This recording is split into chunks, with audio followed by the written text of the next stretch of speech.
Vitor Contino oferece o programa Consciência e Transformação. Nós vamos hoje responder a algumas perguntas que não foram respondidas no programa em que eu abordei o tema da culpa e sobre a regressão de memória. Nós estamos começando mais um Consciência e Transformação.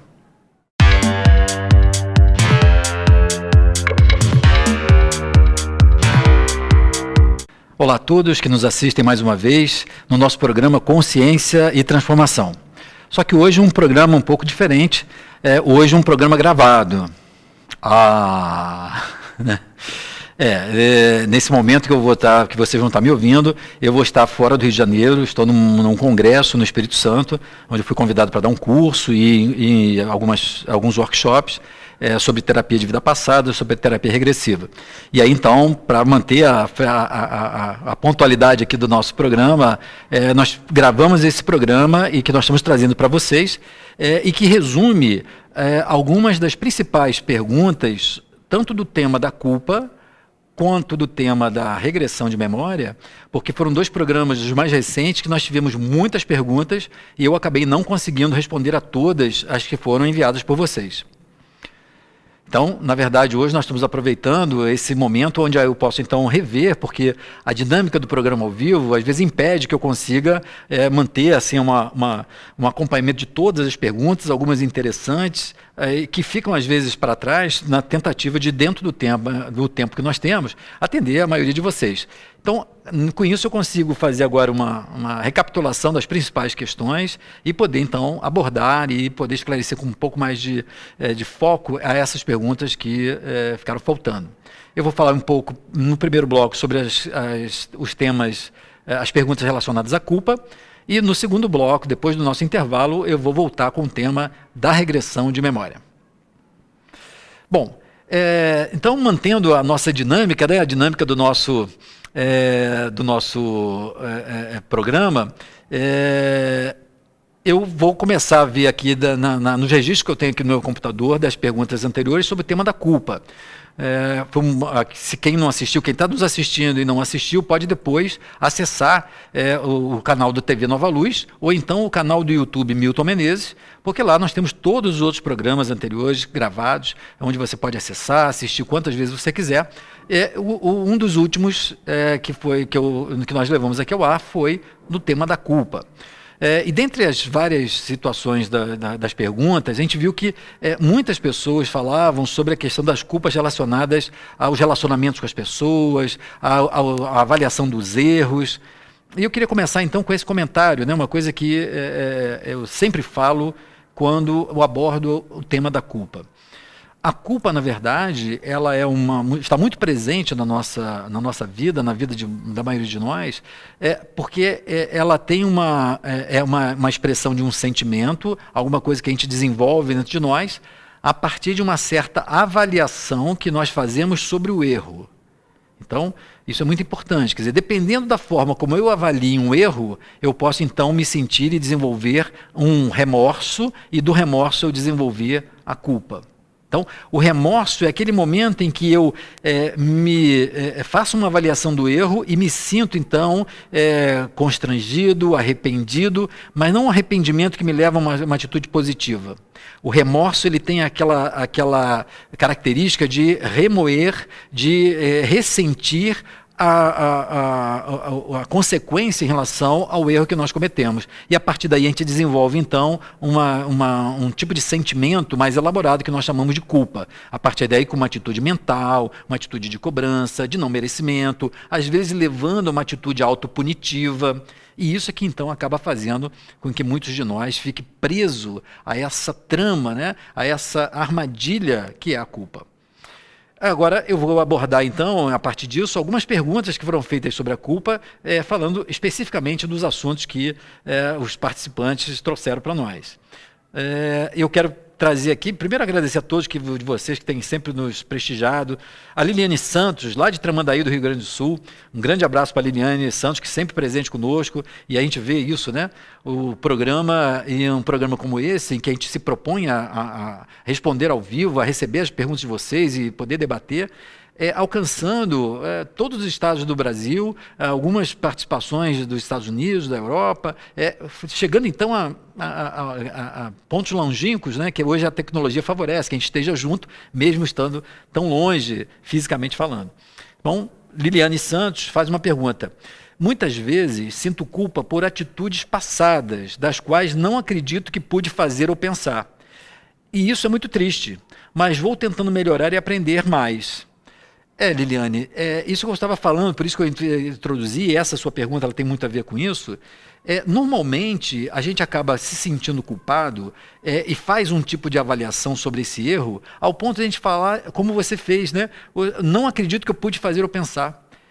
A gente chega num ponto, a gente olha assim, nossa, como é que eu pude fazer isso? Como é que eu pude pensar assim? Como é que eu pude agir dessa forma? Mas veja que na hora que a gente fala dessa forma, como é que eu pude fazer isso? Nós estamos falando, da verdade, de dois eus, dois pequenos eus de nós. Um que agora avalia e um outro parece que cometeu o erro, que fez daquela forma. Como se então, como é que pode eu ter feito isso? Se sou eu mesmo, eu deveria estar sabendo por que eu fiz. Mas é essa atitude que, quando a gente fala assim, como eu posso ter feito, ou como eu posso ter pensado assim, é que demonstra um dos elementos principais que nós identificamos na culpa. Um nível de exigência, de rigor muito grande. Esse rigor é que faz com que a gente olhe para um erro e a gente crave com uma avaliação, com um julgamento muito rígido, muito negativo em relação ao erro. Como se nós então pudéssemos fazer diferente. Veja que quando a Liliane nos coloca isso, né, e de uma forma muito própria, muito adequada, por como nós lidamos com isso, quando a gente fala como eu posso ter feito isso, eu estou avaliando que eu podia ter feito diferente. Mas a minha pergunta nesses casos mas se você podia ter feito diferente, por que você não fez? Veja que quando eu coloco isso, parece óbvio, né? Se a gente pudesse, de fato, ter feito ou pensado diferente, a gente teria feito, teria modificado o nosso comportamento. Mesmo nas situações onde nós tínhamos dúvida entre, por exemplo, agir de uma forma ou de outra, resolvemos por uma e isso deu errado ou isso teve uma consequência ruim, se nós, na dúvida, ainda optamos por uma, porque naquele momento aquilo parecia correto, aquilo parecia o melhor, aquilo parecia o mais coerente naquele meu estado, que agora, olhando depois, já avaliando inclusive as consequências, eu posso avaliar que pode não ter sido a melhor escolha, pode não ter sido o melhor pensamento ou a melhor ação, como coloca a Liliane Santos. Mas veja, depois que a gente passou, fica muito mais fácil de a gente avaliar. Só que aí a gente trata como se a experiência do depois, ela pudesse ter ocorrido na hora. Mas se muitas vezes a experiência só foi exatamente em função daquele erro, como é que eu ia conseguir ter essa noção e essa experiência sem passar por aquilo? Vejam que a culpa, às vezes, ela tem esse tipo de colapso mental, porque nós nos cobramos já ter feito alguma coisa que provavelmente, se a gente pudesse, a gente teria feito. E a gente fica nesse ciclo fechado entre culpa, muitas vezes levando à autopunição, a um boicote, a um não merecimento. Então, veja que quando você, Liliane, coloca isso, e vou tentando melhorar e aprender mais, é exatamente isso, o grande aprendizado que nós temos e precisamos desenvolver, quando nos sentimos ou nos pegamos sendo muito culpados, nos culpando, ou nos cobrando de certas coisas, é poder olhar e falar assim, ok, mas por que então eu fiz dessa forma? O que eu preciso então aprender com aquele erro para poder então, na próxima vez, fazer diferente? Veja que então, quando a gente começa a pensar assim, a avaliação do erro e que a culpa gera, que é retrospectiva, a gente fica preso ao erro, ela acaba não se transformando num aprendizado para um futuro de um possível ou melhor acerto. Então a gente fica de tal forma preso a isso que a gente não se dá conta da necessidade de mudança, de transformação para passar a fazer de uma forma correta. Esse tipo de aprisionamento é que costuma ser muito sofrido para quem se prende na questão da culpa. E uma outra coisa que, quando a Liliane faz essa pergunta, que me ocorre, que é importantíssimo, que eu sempre coloco para as pessoas, quando eu falo sobre a culpa, é que muitas vezes essa nossa prisão entre nos cobrar, sermos rigorosos em relação ao erro passado, ela tem um aspecto, ela tem um quê de egoísmo. Pensem bem, quando eu penso nisso, eu penso como é que eu posso ter feito isso, olha o meu erro, como é que eu fiz assim. Ela tem um misto de um traço de egoísmo e de orgulho. De egoísmo, porque vejam, mesmo quando a gente cometer um erro, essa avaliação faz com que eu fique preso na consequência e naquilo que tem em relação a mim mesmo. Não, por exemplo, em quem foi o que pode ter sofrido as consequências do meu erro. Eu não estou preocupado numa reparação do erro, eu fico preso numa cobrança, num rigor excessivo em relação a mim mesmo. Ou seja, eu fico circunscrito à minha própria realidade. Então, aí um traço muito forte de egoísmo. E o orgulho? Onde que estaria o traço do orgulho? Milton, como é que então eu posso, de repente, me sentir orgulhoso se eu estou me sentindo culpado? É porque muitas vezes esse traço do rigor e da exigência, ele fala de um aspecto nosso que queria ser melhor do que nós fomos. Eu queria então naquela hora não ser do jeito que eu fui, eu queria ter sido melhor, já ter agido diferente, já ter feito de uma forma melhor. Isso é o traço do orgulho, ou seja, eu queria ser mais ou melhor do que eu realmente era. Eu não consigo olhar para aquilo com naturalidade e olhar assim, ok, era o que eu podia, agora então eu aprendi, então agora eu vou começar a fazer melhor. Então, essa cobrança de ser melhor, ela pode esconder um traço do orgulho. É diferente de eu querer melhorar, onde então eu aproveito os erros para poder então começar a fazer um processo de crescimento e de desenvolvimento, completamente diferente nesse caso. Então veja que o desafio e a questão importante da culpa nos leva, inclusive, mesmo a gente achando não merecedor, ou que a gente pode ser considerado devedor por conta de um erro, esconde muitas vezes esse rigor que nos abandona e nos tira a possibilidade de crescimento com aquele erro. E a gente passa então a se mortificar por conta daquele erro. Então, melhorar e aprender com a culpa é fazer uma nova interpretação do erro. Ao invés de se cobrar de ter feito certo, é o que eu posso fazer para que na próxima vez, numa situação semelhante, eu tenha condição de fazer uma escolha melhor, a partir da experiência, mesmo negativa, que eu tive com aquele erro, com aquele fracasso. Normalmente o sucesso ele é construído por pequenos movimentos de fracassos. São os erros que vão construindo, muitas vezes, a perspectiva do que seria acertado, do que seria bom. Vamos modificando a nossa visão a partir desse tipo de erro. Agora, se eu fico preso a uma exigência desse erro, eu deixo de crescer com ele. E aí, então, ao invés de crescer e se desenvolver, eu acabo, então, me estagnando, principalmente no processo de autopunição, onde eu começo a me cobrar, achar que eu sou merecedor de um tipo de sofrimento, de não aproveitar as oportunidades, restringindo, então, aquilo que poderia ser aproveitado e desfrutado da vida. Por isso que algumas pessoas vão se sentir culpadas achando que não podem desfrutar da vida, que não são merecedoras das coisas boas que a vida traz. Mas se a vida de alguma forma está trazendo essa coisa boa, a vida mesmo está dizendo que a gente merece, que a gente tem aquela necessidade e a oportunidade daquilo. E às vezes nós mesmos falamos assim, não, eu não mereço. E a vida está trazendo, não mereço.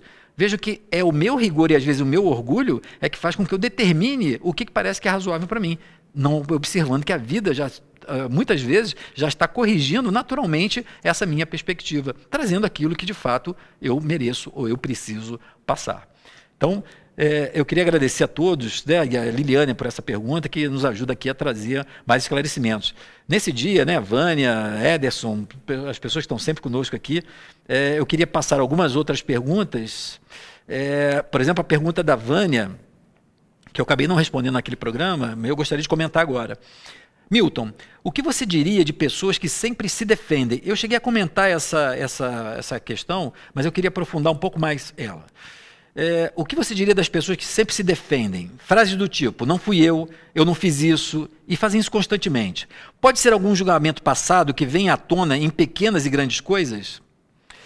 Vânia, é exatamente isso, né? Ou seja, pessoas que ficam muitas vezes nesse tipo de defesa, não fui eu, não, eu não fiz isso, não, pensa bem, eu não tenho nada a ver com isso, você está pensando que fui eu. Veja que na hora que as pessoas fazem isso, é como se elas estivessem de uma forma muito contundente, tentando evitar a atribuição de uma certa responsabilidade. Às vezes, e aí como eu trabalho com a questão da terapia de vida passada, com a regressão de memória, que a gente vai poder falar um pouco mais também depois no segundo bloco, a gente vê que muitas vezes essas pessoas têm esse tipo de reação porque elas trazem uma reação automática por conta de algum tipo de sensação de consciência, de culpa, que elas trazem de uma experiência do passado, dessa ou de outra vida. Às vezes é dessa vida mesmo, alguma situação que a pessoa estabelece um tipo de estratégia de defesa para não ser acusada, não ser culpabilizada, enfim. E aí então ela se acostuma com aquilo. Então toda vez que ela sente, mesmo que inconscientemente, que há uma ameaça, ela tende a se defender, procurando dizer que não tem nada a ver com isso, não me comprometa, etc. Algumas vezes são situações dessa vida, Outras podem ser uma situação que vem de vida passada, onde, de fato, a gente tendo cometido algum erro e se julgando culpado por aquele erro, ou percebendo a consequência que teve aquele erro, nós trazemos no nosso psiquismo esse tipo de associação. Se eu, então, assumo alguma coisa, se eu sou responsabilizado por alguma coisa, eu vou ter que arcar com a consciência da consequência, do sofrimento das pessoas, de um tipo de prejuízo.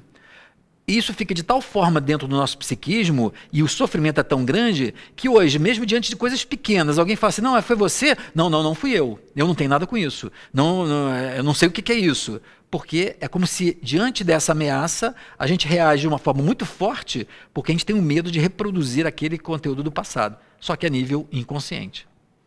Então, esse conteúdo está a nível inconsciente, mas a sensação e o medo da consequência é de tal ordem que a gente simplesmente reage de uma forma evitativa. A gente quer evitar aquilo.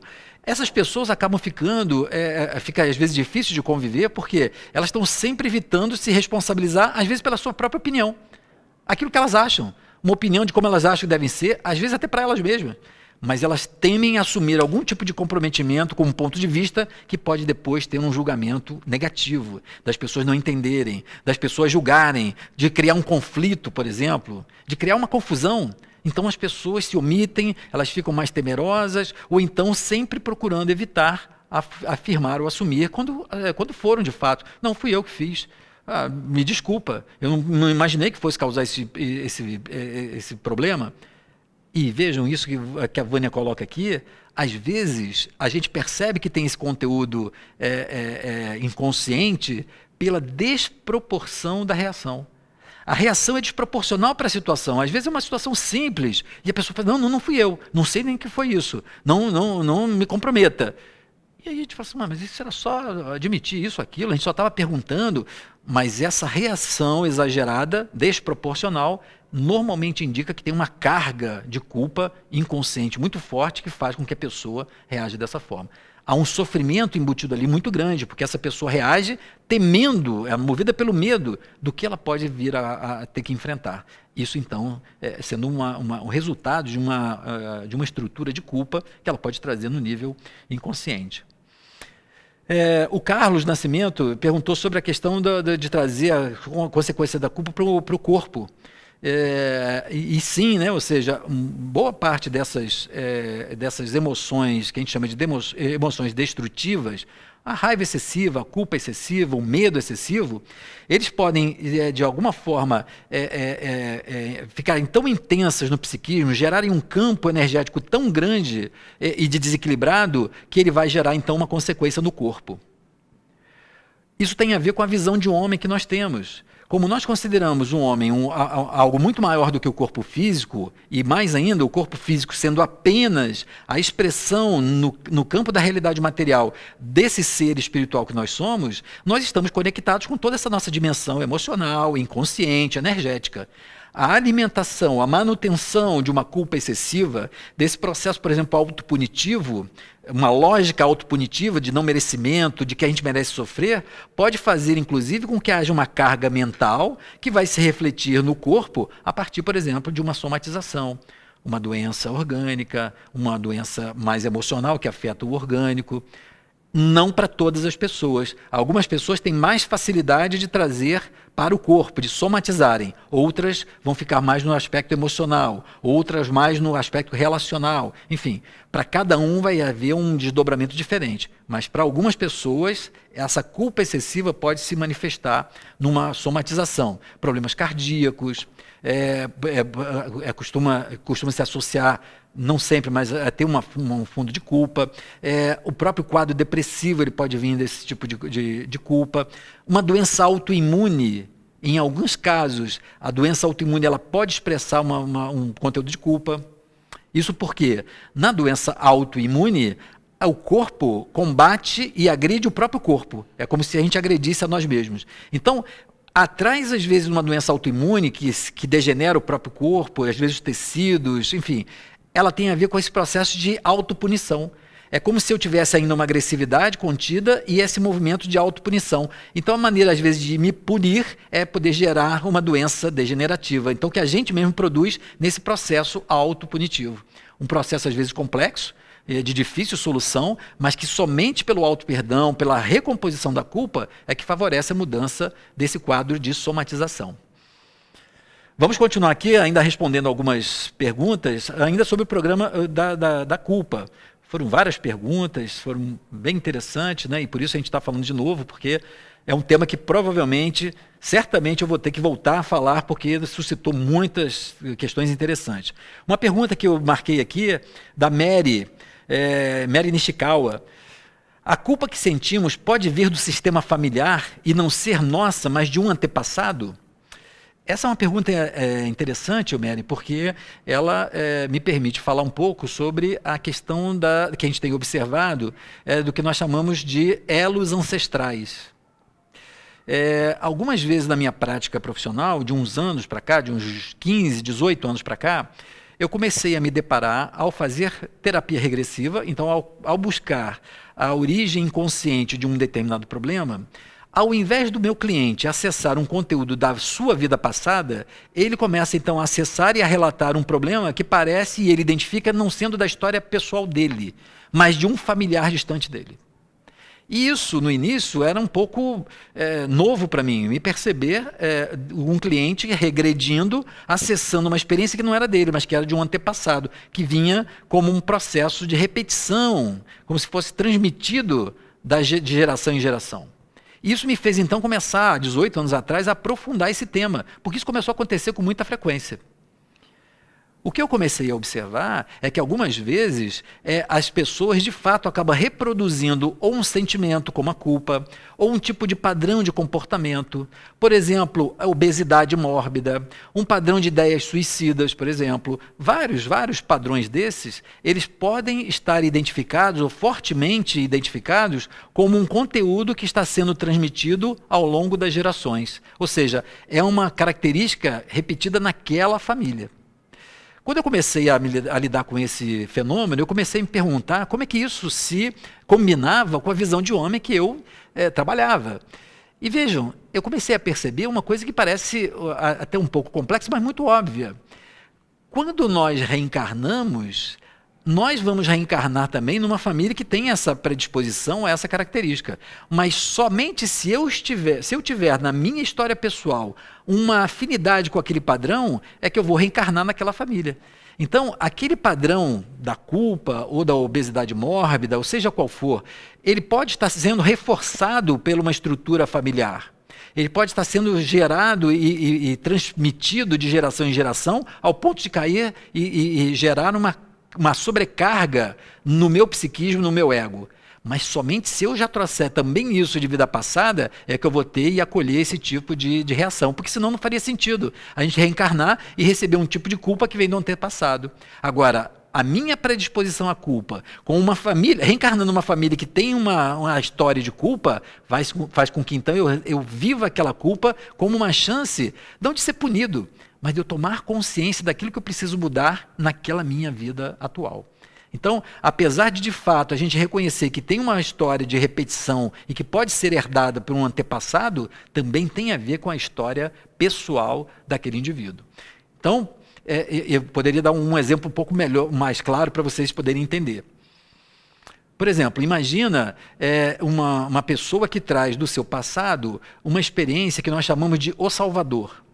Uma pessoa que, de repente, se sentiu na obrigação de ajudar as pessoas, não conseguiu ajudar todo mundo que queria. Então, ela traz essa impressão de que parte do sofrimento das pessoas é culpa dela.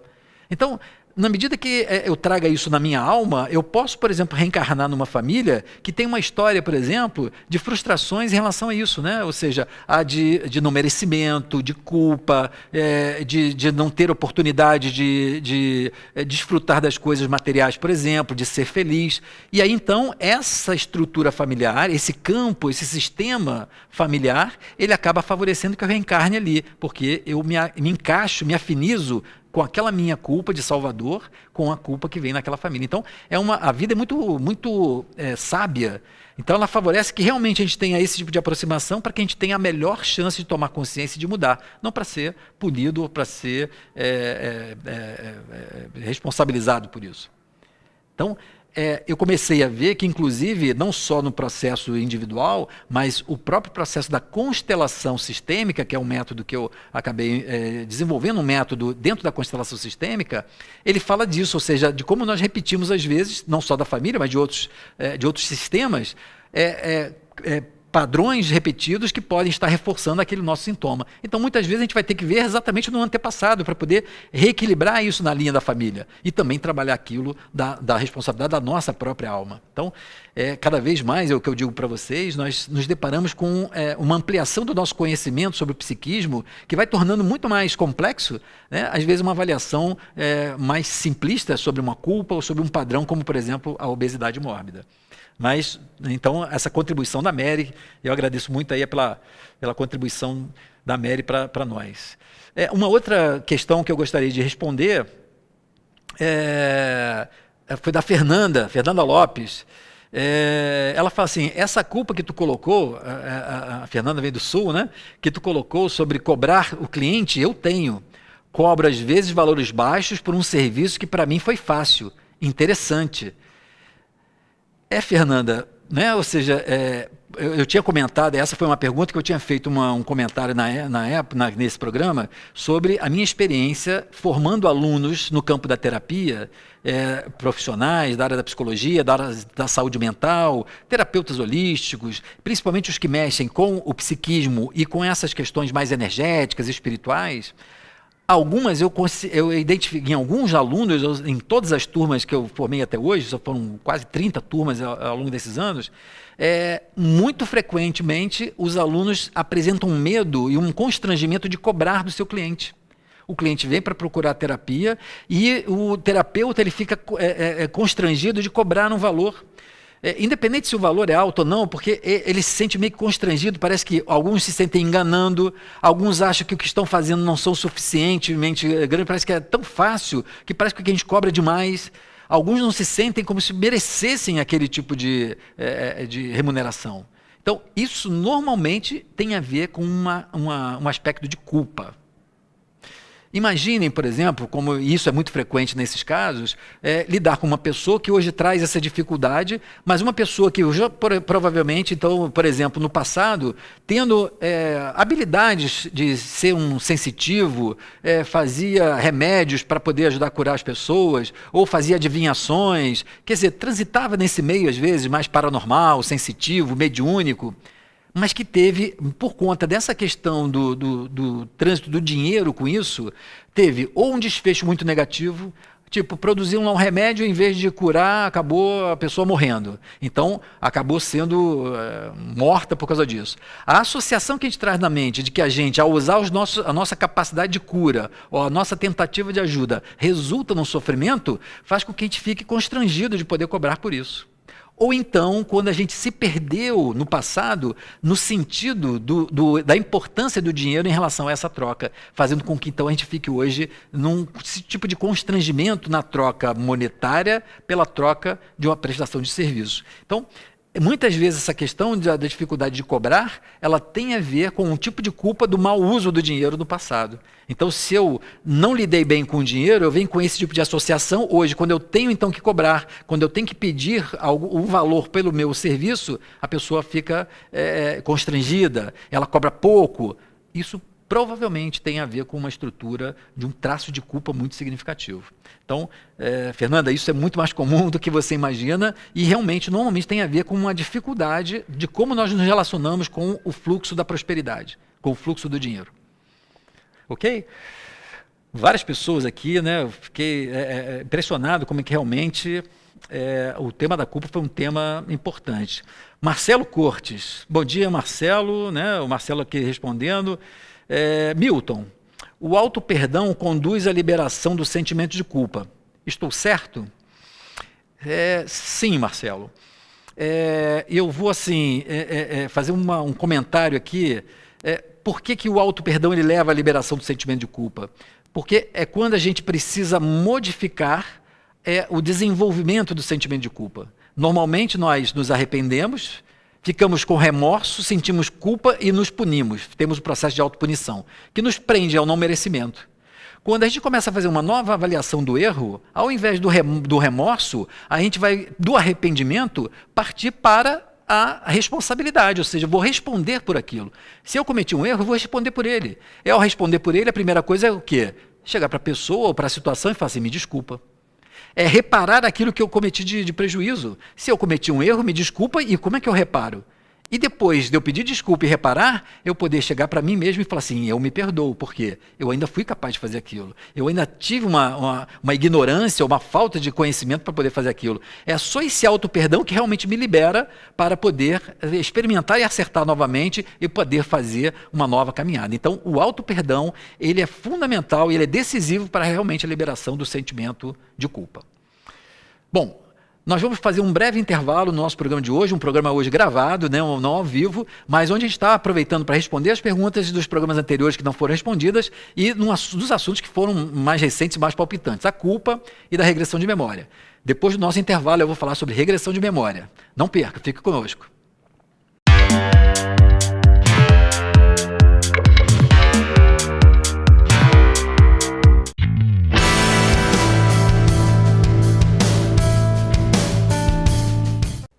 Gente, olha só, toda sexta-feira, 8 horas da manhã, nós temos um encontro marcado.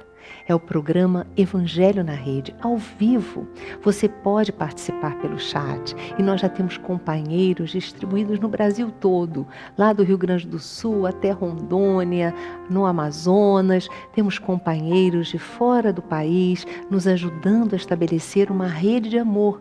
E cada um de nós se transforma num canal de paz, de saúde, um canal do bem. Vem participar você também, toda sexta-feira, 8 horas da manhã, aqui na TV Nova Luz.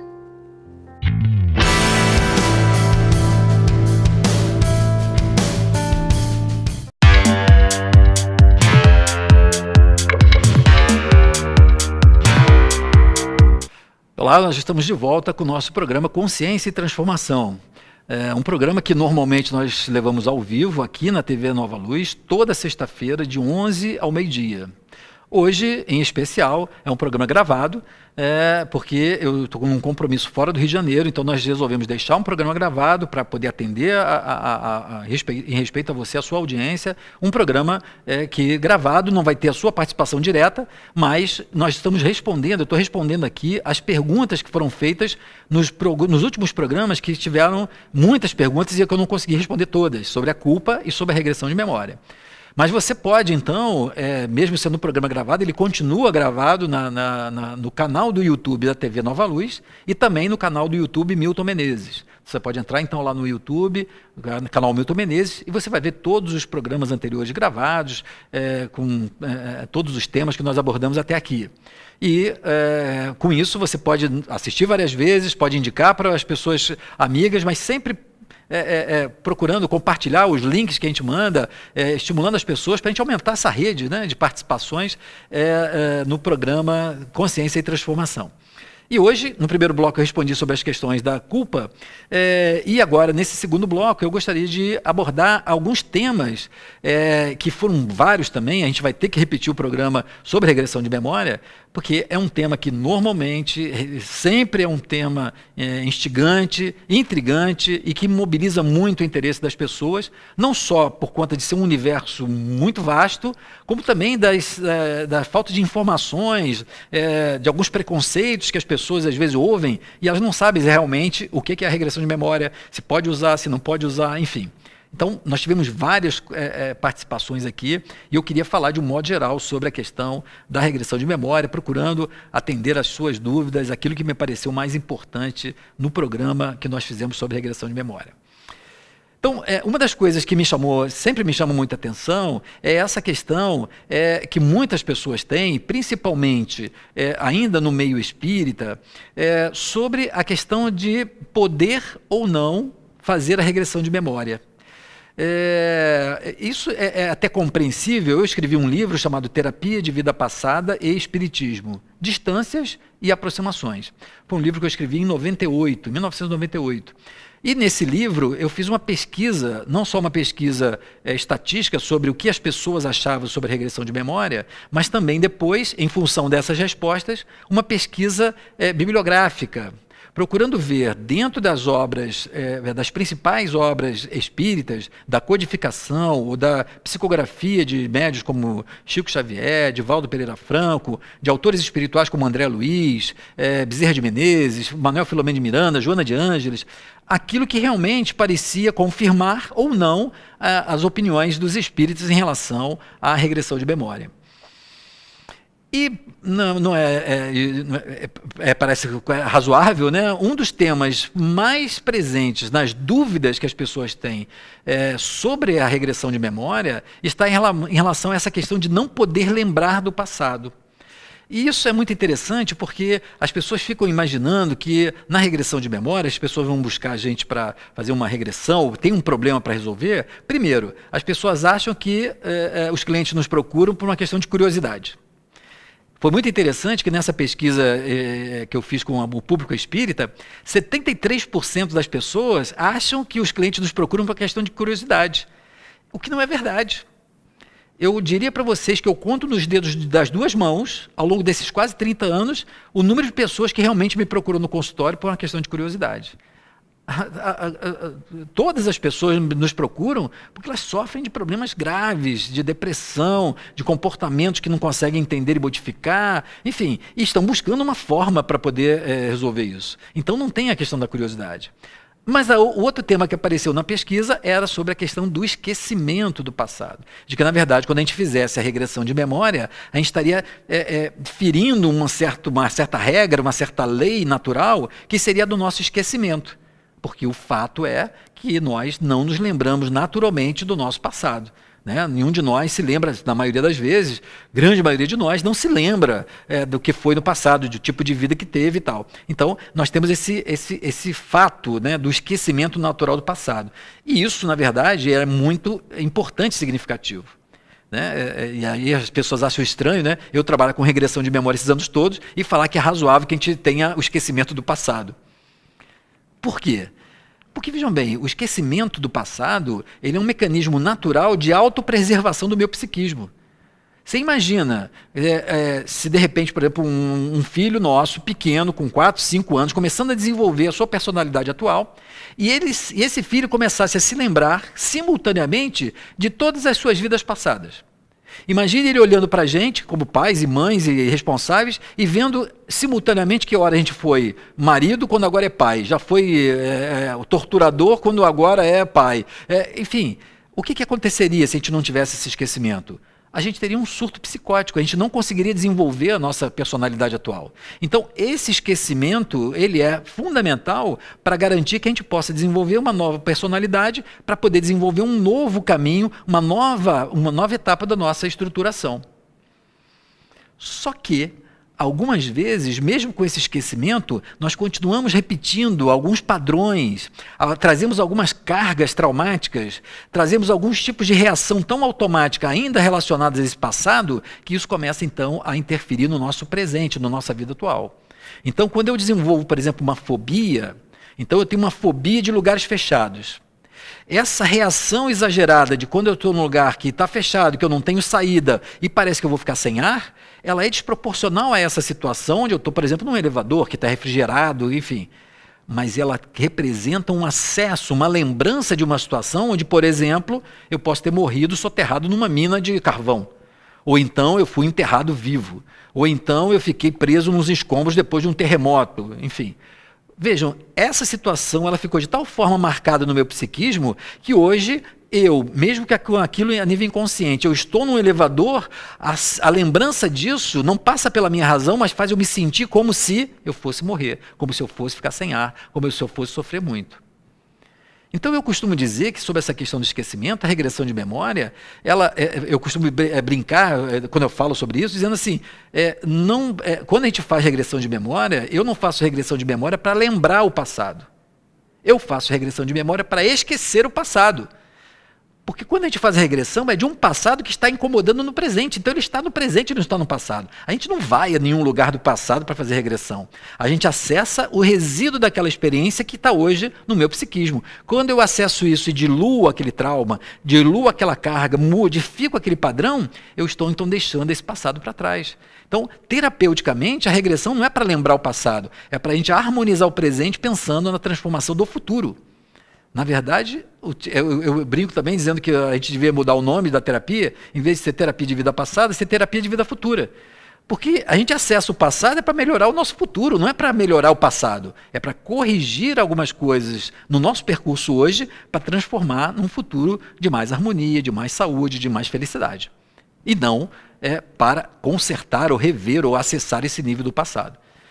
Então vejam que muitas vezes as perguntas que me fazem têm a ver com isso, né? Por exemplo, algumas pessoas vêm para o processo terapêutico e elas acham que elas vão saber dos detalhes, as informações de quando foi que ela viveu, qual era o nome dela, o nome da cidade, e com esses detalhes, e que a informação, essa informação é que vai dar o esclarecimento, o entendimento do que a gente precisa mudar hoje. Isso, na verdade, é um grande mito. Porque não é a informação que faz com que o processo seja terapêutico. Não é a informação desses dados. Até porque são poucas as pessoas que têm uma facilidade de pegar e de acessar na sua regressão esse nível de detalhe. E, na verdade, não é terapêutico para mim saber se eu tive uma vida em 1482 ou se foi em 1535. Não é isso que é terapêutico. Agora, se eu fui um corsário num navio que não tinha piedade de quem eu aprisionava, não importa se era da Marinha Britânica, se era da Marinha Inglesa, né, ou se era do português ou espanhol. É uma questão do tipo de padrão, de pensamento que eu ainda trago hoje, que está me gerando, por exemplo, um problema de ansiedade. Isso sim é terapêutico. Até porque a gente não tem como confirmar ou afirmar que aquela lembrança ela ocorreu exatamente daquela forma.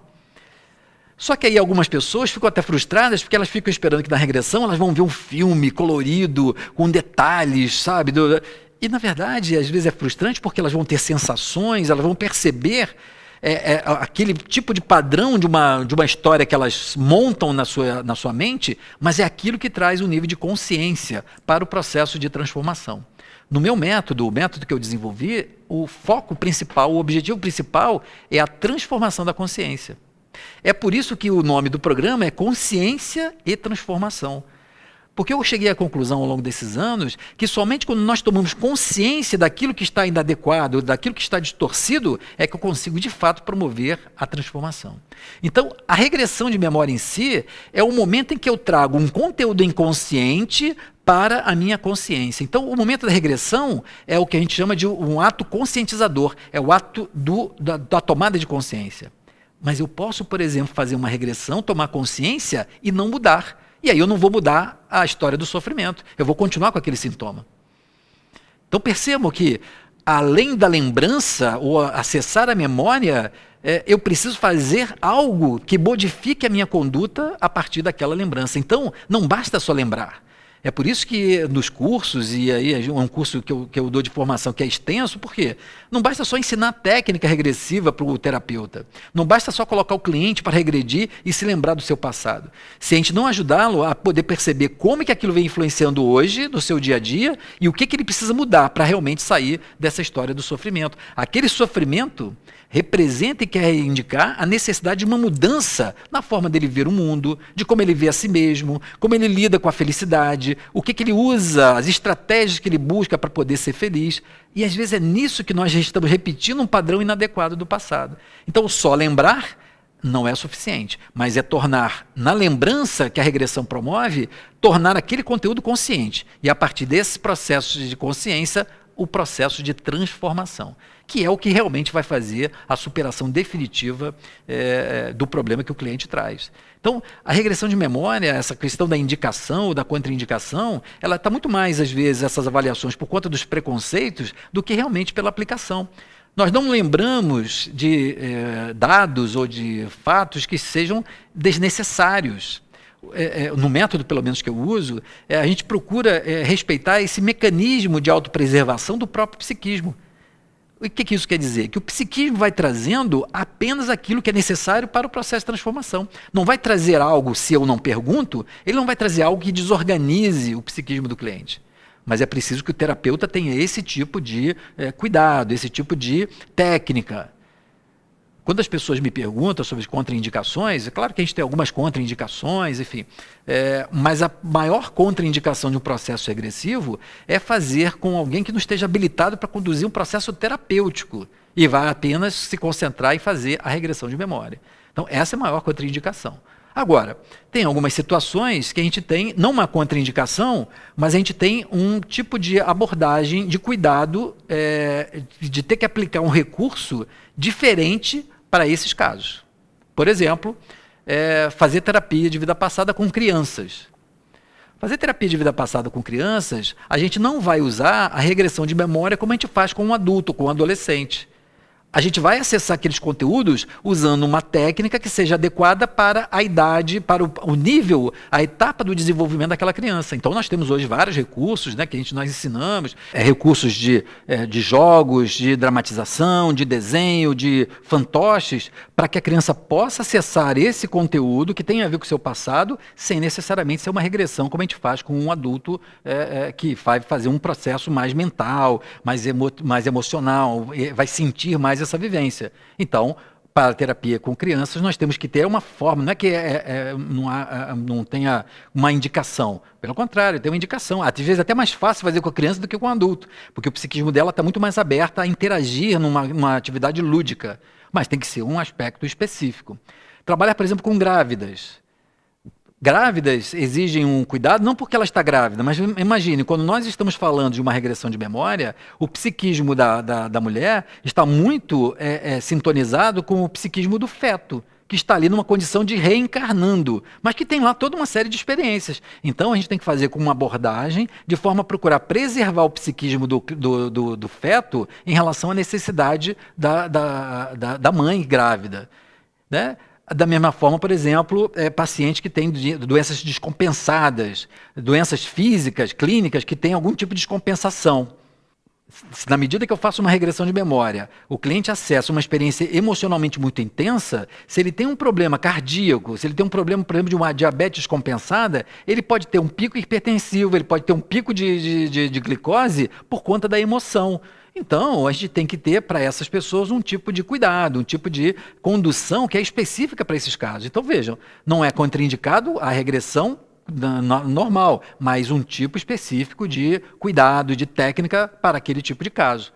Semelhante, por exemplo, aos casos de dissociação, de desorganização mental, um caso de esquizofrenia, de bipolaridade muito acentuada.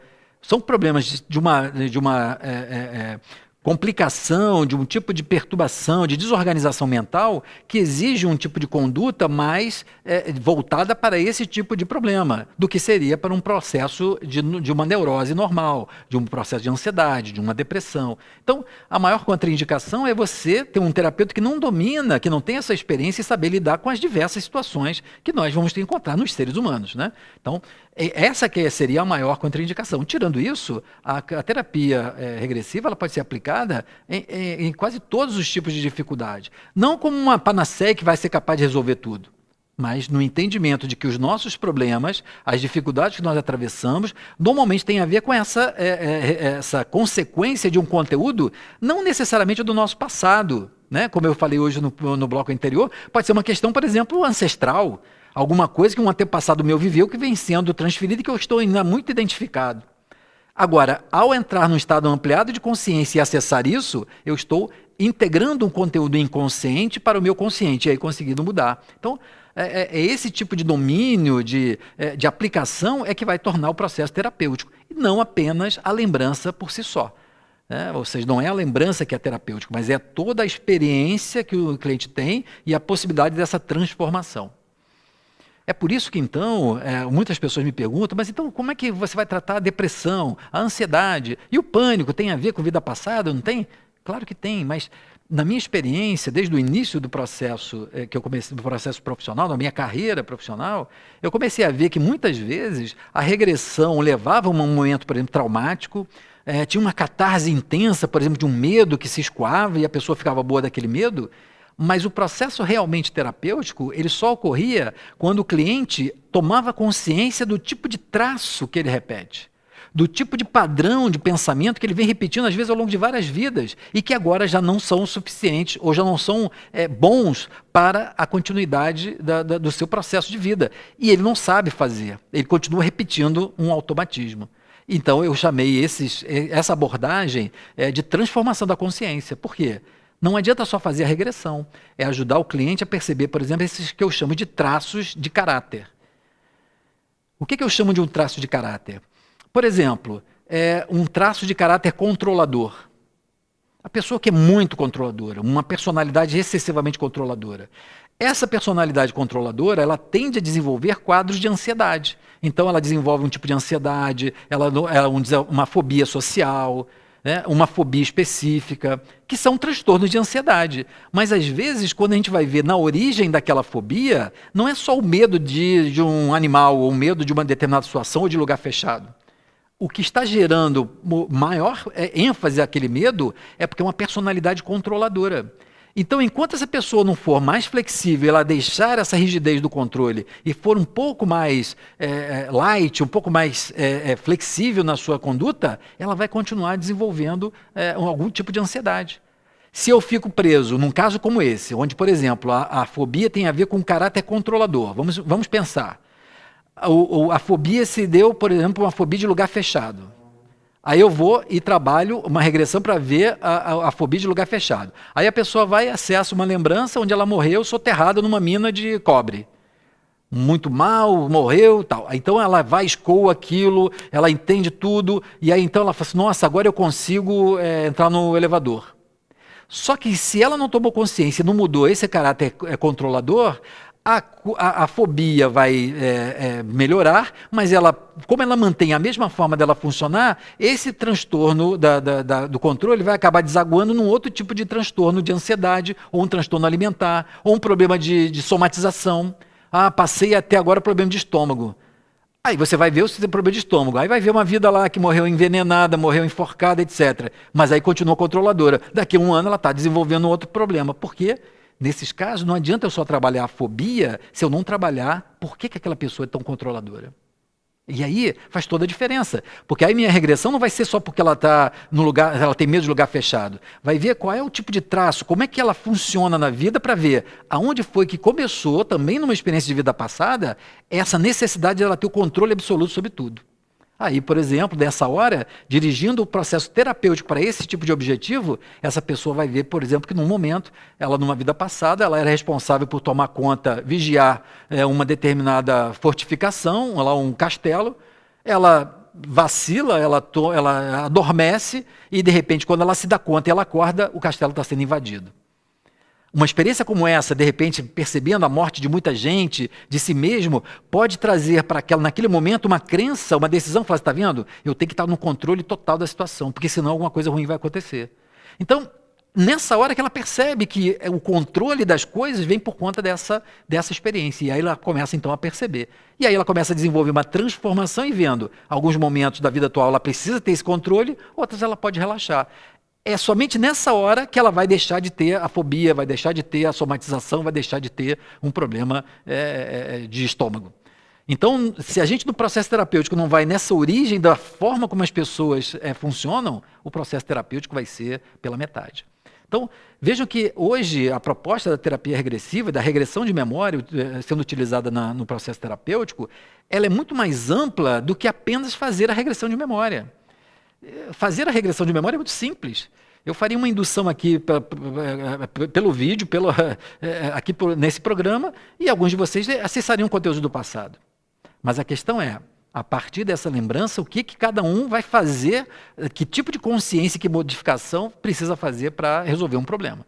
Então, aí que você vê a diferença de objetivo terapêutico. Então, a regressão de memória, nesse caso, ela está sendo aplicada por uma finalidade eminentemente terapêutica. E mesmo assim, nós vamos estar buscando aquilo que realmente causa aquele problema. Então, muitas vezes, isso eu comecei a ver na minha experiência, observando essas psicopatologias, é exatamente esse tipo de correlação. Ou seja, muitas vezes, por exemplo, a pessoa que tem pânico, tem um transtorno de pânico. Um transtorno grave, um transtorno que traz um nível de mobilização, de prejuízo à vida das pessoas muito grande. Então, não adianta você simplesmente querer fazer regressões para a origem do pânico, porque o pânico é aquele pavor, é aquele medo de morte iminente, aquele desespero. Quando você pega um cliente desse tipo e você pretende fazer uma regressão para esse pânico, ele vai ver vários tipos de experiências, às vezes muito sofridas, desesperadoras, de mortes graves, mortes violentas, períodos de guerra, de muita confusão, e isso ajuda ele a diminuir o pânico. Mas, na minha experiência, eu comecei a observar que cada uma dessas psicopatologias, como o pânico, a depressão, o transtorno obsessivo-compulsivo, o toque, como todos eles, tinham uma característica que era esse traço de caráter, essa forma como as pessoas funcionavam. Então, no pânico, se a gente não ajuda a pessoa a tomar consciência dessa forma como ela pensa, da forma como ela age, ela não vai ficar boa do pânico, mesmo utilizando uma técnica e um recurso tão potente como a terapia regressiva. Porque não é só fazer regressão, volto a dizer. É poder saber exatamente o que nós estamos buscando e ajudar o cliente a tomar consciência, porque alguma mudança ele tem que fazer. Porque se fosse assim, era muito simples, né? Eu costumo dizer isso, eu colocaria então um auditório, colocaria um monte de gente no auditório, faria uma regressão coletiva, todo mundo regredindo, e todo mundo ficaria bom. Seria ótimo, né? Ajudar um monte de gente ao mesmo tempo.